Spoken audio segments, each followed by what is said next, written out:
Donc je me représente pour ceux qui arrivent tout de suite à la deuxième partie. Lotfi, Alexandra à la caméra. Il est bien de voir la première partie parce que ça a un sens. Il faut voir ça dans l'ensemble. Alors maintenant on va faire la vidéo sur comment vérifier l'état de l'alternateur. L'état de l'alternateur, là aussi il y a pas mal de choses, mais je pense que le plus important c'est de commencer par qu'est-ce que c'est l'alternateur et quel est son rôle. L'alternateur, eh ben, on va mettre pause et on va aller le voir. Ok, donc l'alternateur c'est quoi? C'est cette pièce là en fait, ici, qui est tenue par la poulie. Donc c'est la poulie qui fait tourner la dynamo comme pour un vélo et ça génère de l'électricité. Voilà. Donc voilà, ça c'est l'alternateur et c'est ça qui nous intéresse en l'occurrence. On va faire pause. Donc le rôle de l'alternateur, c'est quand la voiture est en fonction, les poulies tournent, c'est d'alimenter l'électricité au niveau de tout ce qui consomme d'électricité au niveau de la voiture. C'est-à-dire le chauffage, le dégivrage, les rétroviseurs électriques, les vitres électriques, tout ça. Tout ça, c'est l'alternateur qui produit cette énergie-là. Mais aussi, il a aussi comme rôle de maintenir en charge la batterie, en lui donnant un peu plus d'électricité pour la maintenir en charge. Voilà. Maintenant, comment savoir quels sont les signes à observer pour un mauvais état de votre alternateur? Tout d'abord, les signes de la batterie. Quand la batterie est un peu faible, c'est qu'obligatoirement l'alternateur ne fait pas son boulot. Mais aussi, n'oubliez pas de prendre en compte l'historique récent de la batterie. Est-ce qu'on a conduit longtemps? Est-ce qu'on a fait des petits chemins? Est-ce qu'on a eu des problèmes de démarrage? Est-ce qu'on a beaucoup touché à la batterie, consommé la batterie, par exemple à l'arrêt, etc.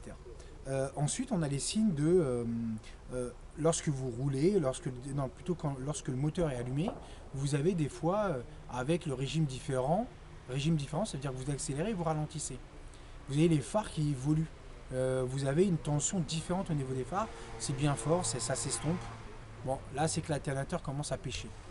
Ensuite, quand vous roulez, ou sinon vous avez que la batterie ne démarre pas. Si la batterie ne démarre pas, c'est que l'alternateur ne fournissait pas, l'a pas assez rechargé pendant qu'elle roulait. Même si vous avez roulé peu souvent. Ensuite, et le moins bon des cas, c'est vous roulez et vous avez votre témoin de batterie, une batterie rouge qui s'allume et qui vous dit un problème électrique. Et là, s'il y a un problème électrique, c'est l'alternateur. Voilà. Au vu de ça, la première chose à faire, c'est d'aller voir la batterie. Au niveau du matériel, on l'avait présenté tout à l'heure, mais tu peux refilmer vite fait. Le matériel, on avait besoin de la lampe, le chargeur de batterie, une clé de 10, peut-être on va en avoir besoin, WD-40, la brosse métallique et le multimètre. Là, on va juste vérifier l'état de la batterie. On va faire pause.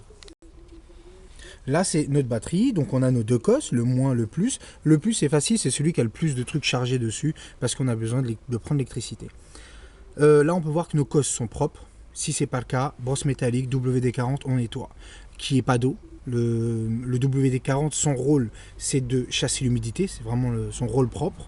WD-40, ça veut dire Water Disable, 10 quelque chose. Ça veut dire chasse l'humidité. Mais ça nettoie, ça dégrippe. C'est un produit qui cartonne. Et ce produit-là, c'est un best-seller. Hein. C'est un produit qui vaut des milliards.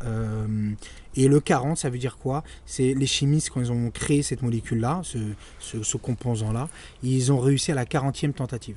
Donc ça veut dire ça. Ça, c'est un petit peu d'historique. Ensuite, on vérifie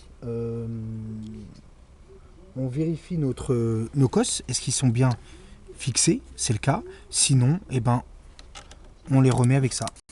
Donc ici, bon, si les cosses ne bougent pas, avec la clé de 10, on resserre tout ça et c'est réglé. Ok. Voilà. Ensuite, brosse métallique, on a vu, tout ça, on a vu. Si avec tout ça, on a vérifié tout ça, ça ne marche toujours pas, vous avez, pour tester votre batterie, le multimètre. Le multimètre revient par là. Le multimètre, on l'a expliqué tout à l'heure dans l'autre vidéo, donc on va pas perdre de temps dans cette vidéo là. Comment il marche, comment le calibrer, tout ça. Ça, rappelez-vous, c'était notre valeur de tout à l'heure.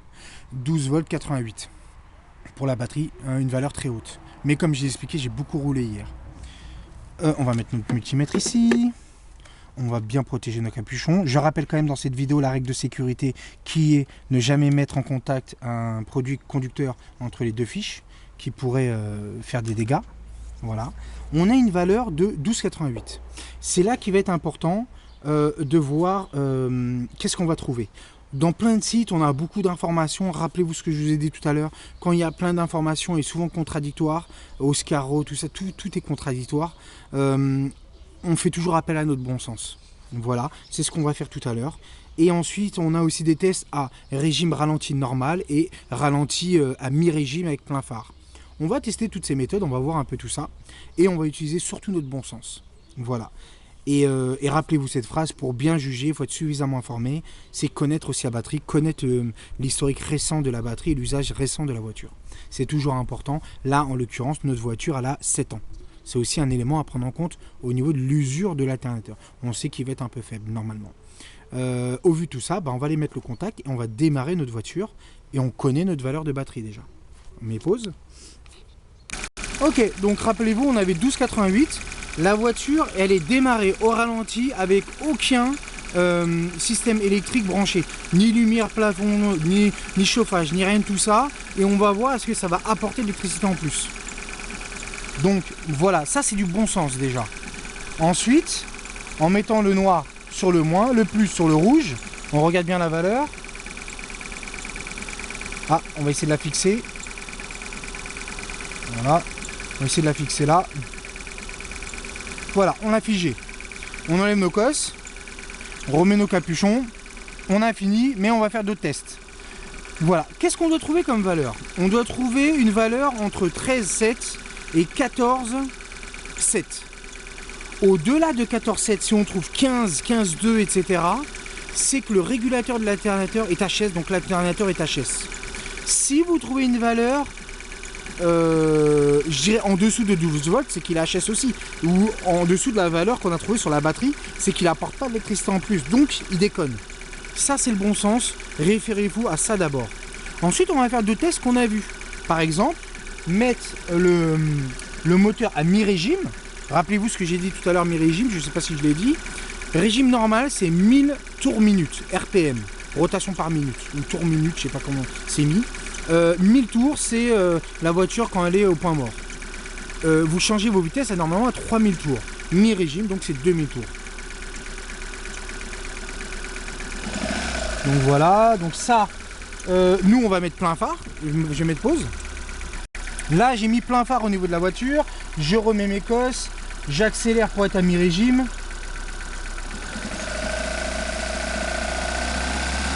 Ah, excusez-moi, j'enlève la valeur.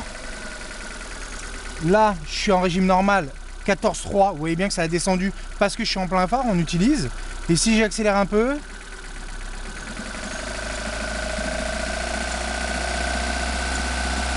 ça tient la charge. Notre charge est bonne. On est à 14 et quelques. L'alternateur fait le boulot. Ok, donc au vu de tout ça, voilà. Après, il y a un dernier test qu'on va mettre, c'est le test Oscaro, entre guillemets, où ils mettent, on allume tous les éléments électriques de la voiture et la charge doit être entre 12,5 et 14,7. On va vérifier, moi la dernière fois ça n'a pas marché ce test-là. Mais bon, on va le tester quand même. Pause. Ok, donc là, j'ai mis plein phare, j'ai mis anti-brouillard, le plafond de lumière de la voiture, j'ai mis la radio, j'ai mis le ventilo. Et voilà la valeur qu'on a, 14,2, bon on est carrément au top, là ça marche. Mais la dernière fois que j'ai fait le test, franchement ça marchait pas. Hein. J'avais une valeur de 12,3, 12,3 il n'y a pas longtemps, je l'ai fait il y a 3 jours. Donc bon, là ça marche, donc c'est-à-dire en allumant tous les moyens, en étant à un régime normal, c'est-à-dire au ralenti normal, point mort, je n'accélère pas, j'ai bien une valeur entre 12,5 et 14,7. En l'occurrence là le test, on va dire Oscaro, il marche. Mais moi, franchement, si je dois retenir qu'une seule, c'est une valeur au-dessus de celle de ma batterie et inférieure à 14,7 qui apporte de l'électricité. C'est le rôle de l'alternateur, c'est tout ce qu'on lui demande. Voilà, on va mettre pause et on va finir notre vidéo. Si vous avez constaté un défaut de votre alternateur, vous avez plusieurs solutions. La première qui est pas mal, j'ai vu ça sur un site et c'est plutôt pas mal, c'est de vérifier la sortie de l'électricité, du voltage, depuis l'alternateur. Et si on a effectivement entre 13,7 et 14,7, c'est que lui il fournit l'électricité. Et si vous n'avez pas la même chose au niveau de vos cosses, c'est qu'il y a un problème entre mi-chemin, entre votre sortie de courant de l'alternateur et vos cosses. Ensuite, on a une autre possibilité, c'est si ça marche pas et on a vérifié que nos cosses tout était bien branché, tout ça, et ça ne marche pas, et ben à ce moment-là, il nous reste plus que deux solutions. La première, c'est la dépose de l'alternateur et le remplacement des charbons, parce que c'est les charbons à l'intérieur qui aident à faire l'électricité. Donc il y en a qui savent faire, mais il faut être mécano, c'est costaud. Ou sinon, c'est tout simplement la dépose de l'alternateur et le remplacement de l'alternateur. Ça coûte à la casse entre 50 euros, 130 euros en neuf. Donc voilà, faites votre choix. Dernier appel, merci encore. Quoi d'autre? Merci pour les abonnés. Oui, abonnez-vous. Abonnez-vous, ce qui va nous permettre de faire d'autres vidéos. Et voilà.